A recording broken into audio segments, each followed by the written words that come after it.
Make sure you pick up my 2 books that's in Amazon right now. The first one is Passive-Aggressive Racism and the System of White Supremacy. And I talk about in that particular book how the system of white supremacy really runs and on our daily lives here in America. In our latest book, 7 Steps to Decolonize the Mind, we go through those steps to try to deprogram you from the system of white supremacy. Make sure you can pick up those books on Amazon.com.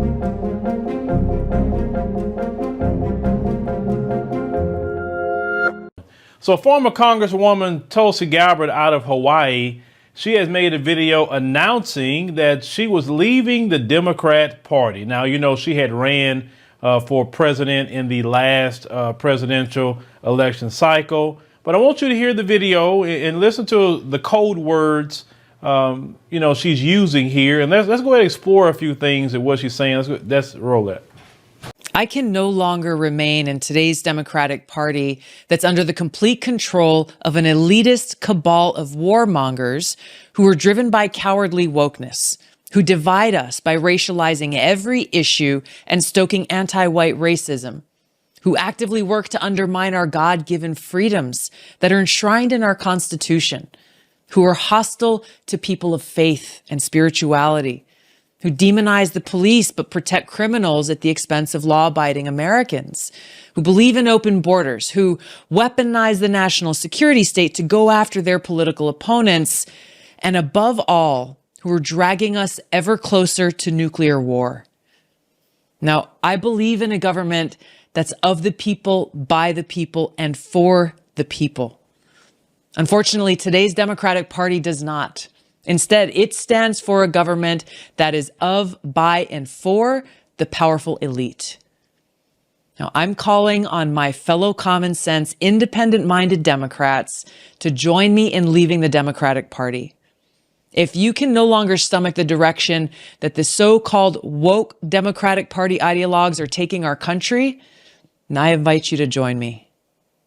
Listen, you know my position. I am not a fan of the Democrat Party, but not for the reasons that she's saying. My issue with the Democrat Party is they haven't done nothing tangible for the black community whatsoever. And I'm a firm believer of why should we reward anyone with our votes when you do nothing for us?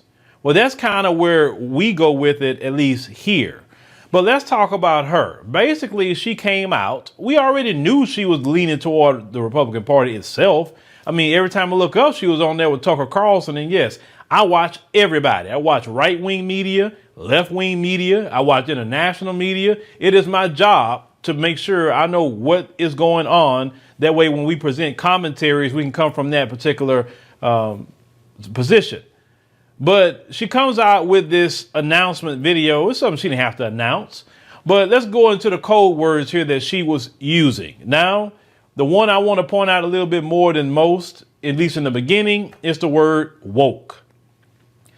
Every time they say the word woke, of course, they're speaking about us as black people. They're speaking about our fight against racism, white supremacy, against the extrajudicial killings of black American citizens in America without having a jury of their so-called peers and have a judge, etc. They're doing this on the street. You know, that's considered woke. OK, those things. When we call out discrimination in home loans, that's woke. When we call out black people can't get business loans, that's considered woke. When we talk about how the education system is teaching a whitewash revisionist history that has nothing to do with true American history, not even educating us on what really happened in our own country, that is critical race theory. You understand? Every time you tell the truth about racism, white supremacy, it is called woke. That's what that is. They prefer you to be asleep. They don't want you to know the truth of America. They don't want you to call out what actually happens to black people in America. No, they want you asleep. They want you to go along to get along. That's what they want. They want you to suffer in silence and just say, hey, the status quo is racism, white supremacy, and that's all our lot in life is as black people. And we just hope that we just could make it on the sweet and by when we get to heaven with Jesus. That's exactly where they want us. But when you are speaking out about what's going on, when you talk about reparations, and what's owed for the hundreds of years of free labor that our ancestors contributed to this nation, our innovations that came to this nation. Just recently we done a video even talking about the brothers, being the first, people who were paramedics, how black people don't get credit for the things that they do in America. See, all of that's considered woke to them. And I would tell you, you can use the word woke. I know it's like a slur to you. It's not going away no time soon, because we live in the age of knowledge, and so-called woke has been going on way before even today. If that's the case, the civil rights movement is so-called woke, because they was calling out how what y'all was doing to black people then. Prior to them, you had plenty of people way before the civil rights movement that was doing different things.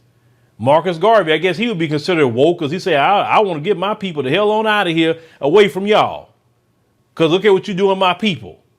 So never feel bad or let them put you in a position where you say, well, I'm not like them. You know what I'm saying? I'm saying in relation to black people. Now, some things the Democrat Party do, I'm not for it. I'm not for the degeneracy they push on our black community. I'm not for the games they play with the black community.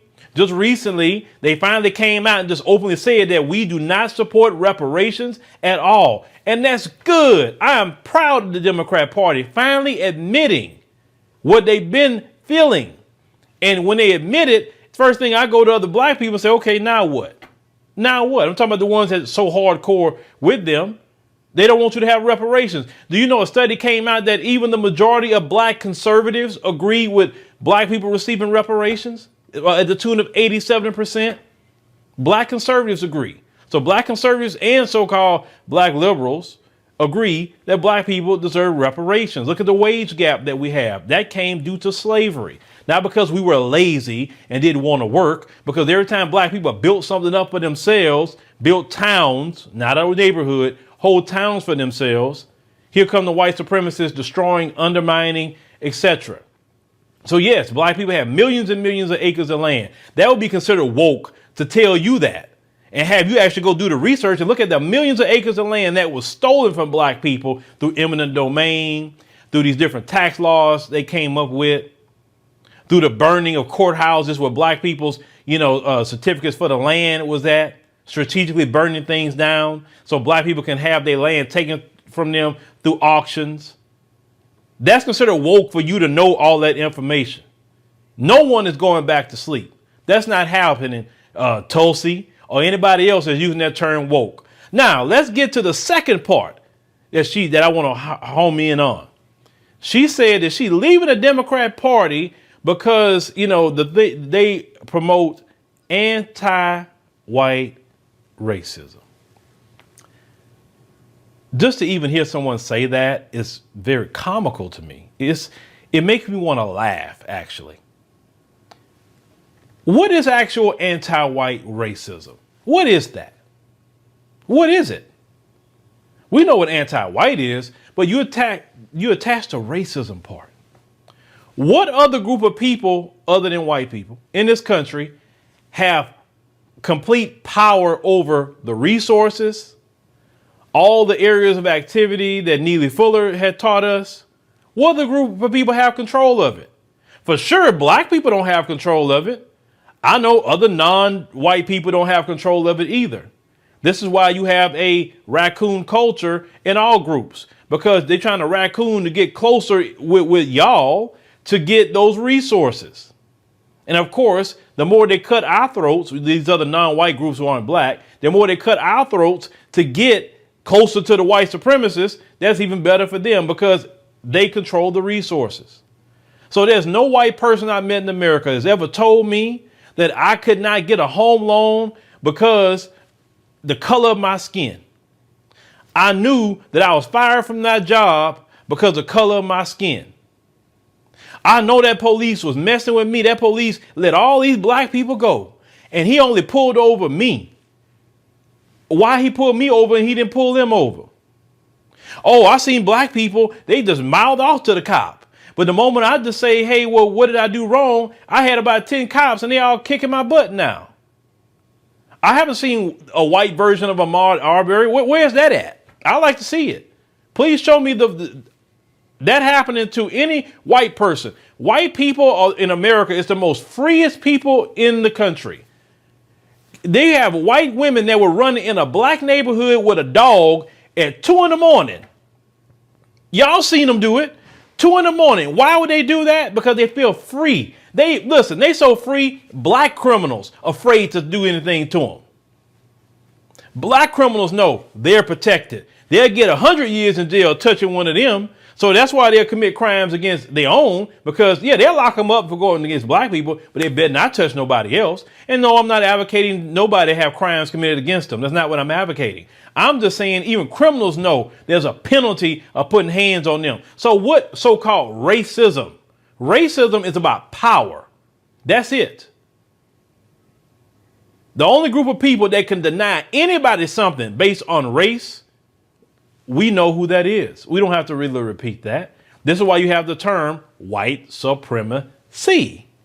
There's no such thing as a black supremacy. There's no such thing as an Asian supremacy. No such thing as that. Because this is how much they have power. If they really wanted to, they can revoke any amendment they want to. All they would need is 3/4 of the governors to agree to the revoking of an amendment. Black people could lose their citizenship tomorrow if they really wanted to. If they all got on code with each other, they wanted black people not to be here anymore, and they wanted to just deport black people just wherever to get them out of here, they can revoke the 13th, 14th, and 15th Amendment if they wanted to. What could we really do to stop them? If you really want to get down to reality, there's no white person in America that have any of that holding over their head. There's no white person in America that have to worry about their voting rights, because they always had voting rights. There's no white person in America that has to worry about their civil rights, because they always had a civil rights. They didn't have to fight for anything. They didn't have to fight get a certain kind of education. They didn't have to fight for none of that.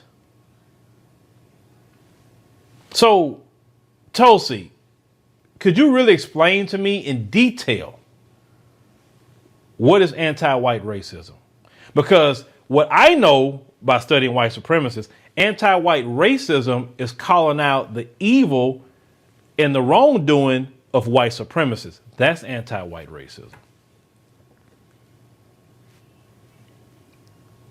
And you being a woman from Hawaii, you're not a white person. There's many people in Hawaii that do not, and many brothers and sisters have told me, they say a lot of the Polynesians and Samoans, they're not feeling them folks like that because they don't like it with the things they've been doing over there in Hawaii. And I definitely got to put that on my list, of places I need to go holler at them people and really see what's their issue. I want to know, because the mainstream media is not going to get their version of it, what's going on. Because I'm a firm believer of talking about injustice, that's for sure. But Tulsi, you could just become a Republican. You ain't have to do all that Klan virtue signaling. That's sound like that's what you're doing. Just do you. But I like it, though. I like it. It's good. It's a good thing. I think that more and more people need to live their truth, no matter what that is. Once again, I'm not a fan of the Democrat Party because of what they did not do for my people. We have had a 50+ year investment into the Democrat Party, and we have nothing to show for it. That's my gripe. If the Democrat Party was doing right by black people, I would be the biggest advocate. I sound like Boulay Martin. But I'm sorry, it's not about getting a check from the Democrats for me. It's about doing right by black America. But y'all let me know what y'all think about, Tulsi Gabbard here. She's, like I said, she's virtue signaling, and that's fine. I take no issue with that, what she's doing. She's living her truth, and that's a good thing for her to do. But that term woke and anti-white racism, like I said, it's silly. And we all know that it is. But, Tulsi has, cast her lot. And I'm pretty sure the majority of the people in Hawaii don't agree with her stance. On average, the black dollar circulates for about 6 hours in the black community. We need to do better as a community to support Black-owned businesses, but that's sometimes easier said than done.